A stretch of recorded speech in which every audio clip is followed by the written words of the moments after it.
받으실 말씀은 누가복음 15장 11절에서 20절까지 말씀입니다. 누가복음 15장 11절에서 20절까지 말씀을 다 같이 봉독하겠습니다. 또 이르시되 어떤 사람에게 두 아들이 있는데 그 둘째가 아버지에게 말하되 아버지여 재산 중에서 내게 돌아올 분깃을 내게 주소서 하는지라. 아버지가 그 살림을 각각 나눠 주었더니 그 며칠이 안 되어 둘째 아들이 재물을 다 모아 가지고 먼 나라에 가 거기서 허랑방탕하여 그 재산을 낭비하더니 다 없앤 후 그 나라에 크게 흉년이 들어 그가 비로소 궁핍한지라. 가서 그 나라 백성 중 한 사람에게 붙여 사니 그가 그를 들러 보내어 돼지를 치게 하였는데 그가 돼지 먹는 주엄 열매로 배를 채우고자 하되 주는 자가 없는지라. 이에 스스로 돌이켜 이르되 내 아버지에게는 양식이 풍족한 품꾼이 얼마나 많은가. 나는 여기서 주려 죽는구나. 내가 일어나 아버지께 가서 이르기를 아버지 내가 하늘과 아버지께 죄를 지었사오니 지금부터는 아버지의 아들이라 일컬음을 감당하지 못하겠나이다. 나를 품꾼의 하나로 보소서 하리라 하고 이에 일어나서 아버지께로 돌아가니라. 아직도 거리가 먼데 아버지가 그를 보고 치근히 여겨 달려가 목을 안고 입을 맞추니 아멘. 예수님께서는 이 땅에서 사역하실 때 사람들이 멀리 하려고 꺼려하는 죄인들도 가까이 하셨습니다. 그런데 그런 예수님을 보고 바리새인과 서기관들은 이 사람이 죄인을 영접하고 음식을 같이 먹는다고 수군거려 예수님을 비난했습니다. 그러자 예수님께서 한 가지 비유를 들어 가르침을 주셨습니다. 아버지를 떠난 아들에 대한 이야기입니다. 어떤 사람에게 두 아들이 있었는데 그 둘째가 아버지가 살았음에도 불구하고 유산을 받아 먼 나라로 떠났습니다. 그 후 며칠이 안 되어 둘째 아들이 재물을 다 모아가지고 먼 나라에 가서 거기서 허랑방탕하여 그 재산을 낭비하더니 다 없앤 후 그 나라에 크게 흉년이 들어 그가 비로소 궁핍한지라. 가서 그 나라 백성 중 한 사람에게 붙여 사니 그는 그를 들러 보내어 돼지를 치게 했는데 그가 돼지 먹는 주엄 열매로 배를 채우고자 하되 주는 자가 없었다고 했습니다.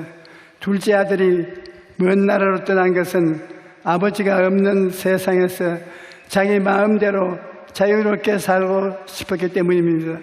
그는 아버지의 간섭만 없으면 행복할 것으로 생각했습니다. 하지만 아버지를 떠난 삶은 죄짓고 방탕한 삶이요 돼지 먹는 주엄 열매로 허기를 채울 수 없는 궁핍한 삶이었습니다. 오늘에도 많은 사람들이 하나님을 떠나 자기가 원하는 대로 살아가면 마음에 협조한 것으로 생각하고 있습니다. 하나님을 떠난 인생은 그러나 고달프고 비참한 생활뿐입니다. 아담이 하나님을 떠난 이후 모든 사람이 평생에 땀 흘리고 수고하고 있는 고달픈 삶을 살고 있는 것을 우리가 보고 알고 있습니다. 아버지를 떠난 둘째 아들은 하나님을 떠난 인간의 실상을 잘 보여줍니다. 욥기 14장 1절에 보면 여인에게서 태어난 사람은 생애가 짧고 걱정이 가득하며 전도서 2장 23절에 일평생에 근심하며 수고하는 길이 슬픔뿐이라 그의 마음에 밤에도 쉬지 못하고 이것도 헛되다고 탄식을 하고 있습니다. 우리가 아버지를 떠나고 하늘 아버지께 죄를 짓게 되면 둘째 아들과 같이 굶어 죽을 지경에 이르자 아버지께로 돌아가기로 결심합니다. 하늘 아버지께 죄를 지어서 답답하고 고통스러울 때야 비로소 하늘 아버지께 돌아가겠다고 생각하는 것입니다. 내가 일어나 아버지께 가서 이르기를 아버지여 내가 하늘과 아버지께 죄를 지었사오니 지금부터 아버지의 아들이라 일컬음을 감당하지 못하겠나이다. 나를 품꾼의 하나로 보소서 하리라 하고 이에 일어나 아버지께로 돌아가니라. 회개란 하나님께 돌아가는 것을 회개로 부릅니다. 회개란 하나님께 돌아가는 것입니다. 호세아 6장 1절에 오라 우리가 야훼께 돌아가자. 야훼께서 우리를 찢어주시나 도로 낫게 하실 것이요 우리를 치셨으나 사며 주실 것이라고 말씀하고 있습니다. 요엘서 2장 13절에도 너희는 옷을 찢지 말고 마음을 찢고 너희가 하나님 야훼께로 돌아올지어다. 그는 은혜로우시며 자비로우시며 노하기를 되지않으며 인애가 크시며 뜻을 돌이켜 재앙을 내리지 아니하시니 은혜로운 하나님 아버지라고 말씀하십니다. 하나님께로 돌아오면 은혜로우시고 자비로우시는 하나님께서 우리의 모든 상처를 싸매고 치료해 주시기 때문인 것입니다.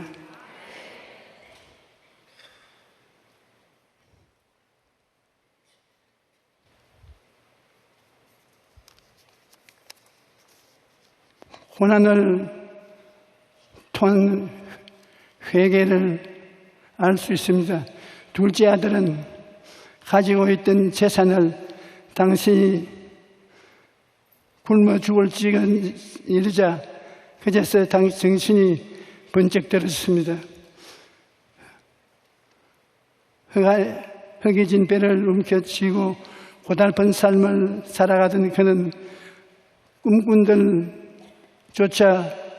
품꾼들조차 배불리 먹는 아버지의 집을 떠올렸습니다.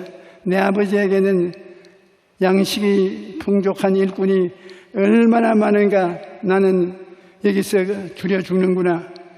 우리가 하나님을 떠나 잘못된 길로 갈 때 하나님께서는 고난을 통해 우리를 돌이켜야 하십니다. 불이 났을 때 소를 외양간에서 끌어내려고 하면 소가 겁을 먹고 나오지 않습니다. 우리는 시골에서 자랐기 때문에 그거 꼭 배웁니다. 외양간에 불이 나가지고서 연기가 꽉 들어차면 소가 외양간에 안 나오고 뒷걸음질 자꾸 칩니다. 그럴 때 소 앞에서 소의 구유를 뒤엎어버리면 따라 나옵니다.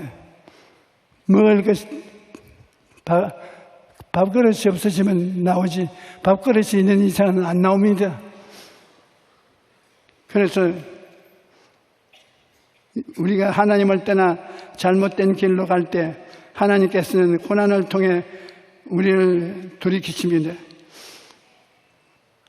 이 말은 소처럼 우리도 못 먹고 헐벗고 굶주리게 되면 그때야 하나님께 회개하고 나온다는 것입니다. 잘 먹고 잘 입고 풍족하게 잘 살면 하나님께서 돌아오지 아니하신다는 것입니다. 소를 여행간에서 끌어내려고 하면 소가 겁을 먹고 나오지 않으려고 버티지만 여물통을 엎어버리면 스스로 걸어 나오는 것입니다. 우리 여물통도 하나님이 엎어버리면 우리가 나올 수밖에 없습니다. 사람도 마찬가지죠. 고통 가운데 올 때 갈 데가 없게 되면 전부 여지없어서 손도 옵니다. 나를 살려주시옵소서. 우물통이 없습니다. 회개하게 되는 것입니다. 그러므로 우물통을 하나님을 찾게 한 수단도 되는 것입니다. 고난이 하나님을 찾게 합니다. 사람은 배부르고 평안할 때는 하나님을 찾지 않습니다. 그러다가 고난을 당하면 나는 아무것도 할 수 없다는 것을 깨닫고 하나님을 찾게 되는 것입니다. 배를 타고 갈릴리 바다 건너가던 제자들은 무서운 풍랑을 만나자 간절히 예수님을 찾았습니다. 마태복음 8장 25절에 그 제자들이 나와 깨우며 이르되 주여 구원하소서 우리가 죽겠나이다. 우리도 인생의 풍랑을 만나면 새벽 기도도 하고 철야 기도도 하고 기도원에 가서 금식 기도도 하면서 주여 구원하소서 우리가 죽겠나이다 하고 간절히 하나님을 찾는 것 우리가 일생에 체험하는 것입니다. 그러니 인생의 고난의 풍랑이 불 때 우리는 하나님의 사랑을 믿어야 합니다. 예레미야가 3장 32절로 33절은 그가 비록 근심하게 하시니 그의 풍부한 인자하심에 따라 긍휼히 여기실 것이며 주께서 인생으로 고생하게 하시며 근심하게 하시면 본심이 아니시라고 말씀하고 있습니다. 하나님께서 고난 주시는 것은 우리의 유익을 위한 것입니다. 사람은 고난을 통과할 때 낮아지고 깨어지고 변화되고 하나님께 찾아오게 되는 것입니다. 고난은 통해 낮아지고 깨어지는 우리 인생을 둘째 아들 형편에서 볼 수 있습니다. 둘째 아들은 많은 고난을 겪으면서 그 마음이 낮아지고 깨어졌습니다. 그래서 아들이 아니라 품꾼으로 살겠다고 낮아진 마음을 가지고 아버지께 돌아갈 것을 결심했던 것입니다. 잠언서 28장 13절에 보면 자기의 죄를 숨기는 자는 형통하지 못하나 죄를 자복하고 버리는 자는 불쌍히 여김을 받으리라고 말하고 시편 34편 18절에는 야훼는 마음이 상한 자를 가까이 하시고 중심으로 동의하는 자를 구원하신다고 말씀하십니다. 우리가 낮아지고 깨어진 마음으로 나아갈 때 하나님께서 우리를 불쌍히 여기고 은혜로 베풀어 주시는 것입니다. 일어나 아버지께로 돌아가는 둘째 아들을 보십시다. 아버지는 날마다 아들이 돌아오기를 기다리고 있었습니다. 이에 일어나 아버지께로 돌아가니라.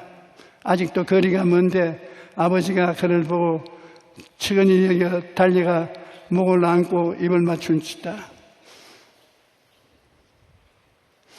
아버지는 아들이 돌아올 때 마을 사람들에게 조롱을 당하고 수치를 당할 것을 알고 있었습니다. 그래서 아버지는 다른 사람보다 먼저 아들을 만나려고 달려갑니다. 그리고 아들이 제가 아버지께 죄를 지었습니다라고 말하기 전에 아들의 목을 안고 입을 맞춥니다. 이것이 바로 하나님의 사랑입니다. 요한일서 4장 10절에 보면 사랑은 여기 있으니 우리가 하나님을 사랑한 것이 아니요 하나님이 우리를 사랑하신 우리 죄를 속하시기 위하여 화목한 제물로 그 아들을 보내셨음이라고 말하고 있습니다. 로마서 5장을 보면 우리가 아직 연약할 때, 우리가 아직 죄인 되어 있을 때, 우리가 원수 되어 있을 때 그리스도께서 죽으심으로 우리를 향한 하나님의 사랑을 확정하였다고 말씀합니다. 그러므로 여러분은 하나님께 이처럼 큰 사랑을 받은 사람이라는 것을 분명히 마음에 알고 계셔야 합니다. 너희는 야훼를 만나려면 할 때 찾아라. 가까이 계실 때 부르라. 악인은 그의 길을, 불의한 자는 그의 생각을 버리고 야훼께 돌아오라. 그리하면 그가 긍휼히 여기시리라. 우리 하나님께로 돌아오라. 그가 넓게 용서하시리라. 내가 내 허물을 빽빽한 구름같이 내 죄를 안개같이 없이 하리였으니 너는 내게로 돌아오라. 내가 너를 구속하였느니라. 아버지는 방탕한 삶을 살다가 돌아온 아들에게 제일 좋은 옷을 입히고 손에 가락지를 끼고 신을 신기고 송아지를 잡아 잔치를 베풀었습니다. 이로써 아들의 지위를 완전히 회복시켜 주은 것입니다. 스바냐 3장 17절 보면 너희 하나님 야훼가 너희 가운데 계시니 그는 구원을 베푸실 전능자이시라. 그가 너로 말미암아 기쁨을 이기지 못하시며 너를 잠잠히 사랑하시며 너로 말미암아 즐거이 부르며 기뻐하신다. 얼마나 기뻐하는지 놀라지 않겠습니까? 그러나 야훼께서 기다리시나니 이는 너에게 은혜를 베풀려 하시며 일어나시리니 이는 너를 긍휼히 여기려 하심이라. 그런데 첫째 아들은 아버지가 동생을 환대하는 것을 보고 화가 머리끝까지 났습니다. 그가 밤늦게까지 들에서 일을 하고 집에 오는데 집에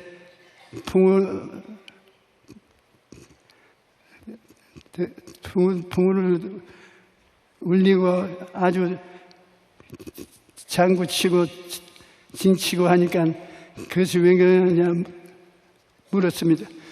그 동생이 몸성이 드는 것을 아버지가 기뻐서 그렇게 했다고 하니까 큰아들은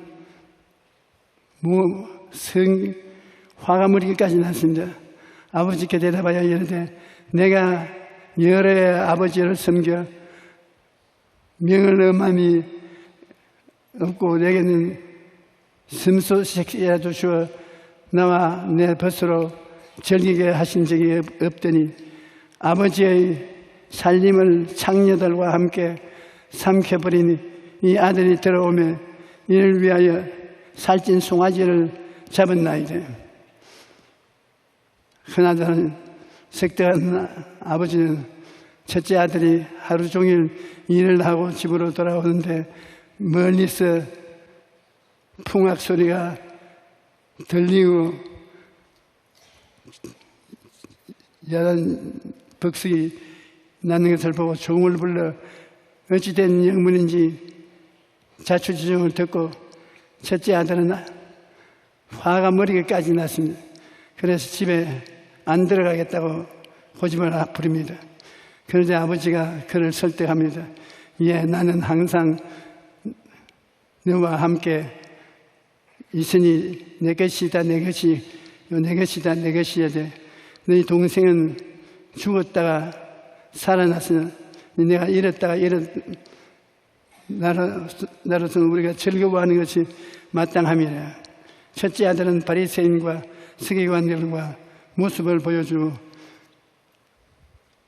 율법주의자나 둘째 아들은 불쌍인에게서 살려주는 아버지의 모습입니다. 요한복음 1장 3장 16절에 우리 다 같이 한번 읽어보십시다.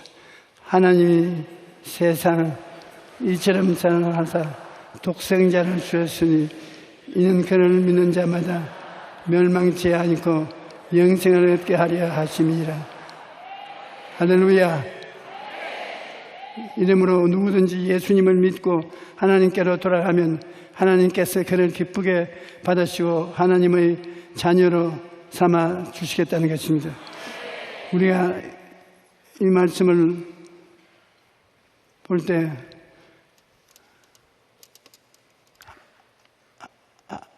하나님 나라를 버리고 패배하고 절망에 처한 우리가 회개하고 돌아오면 하나님이 우리를 새로운 사람들로 만들어주겠다고 약속하신 것입니다.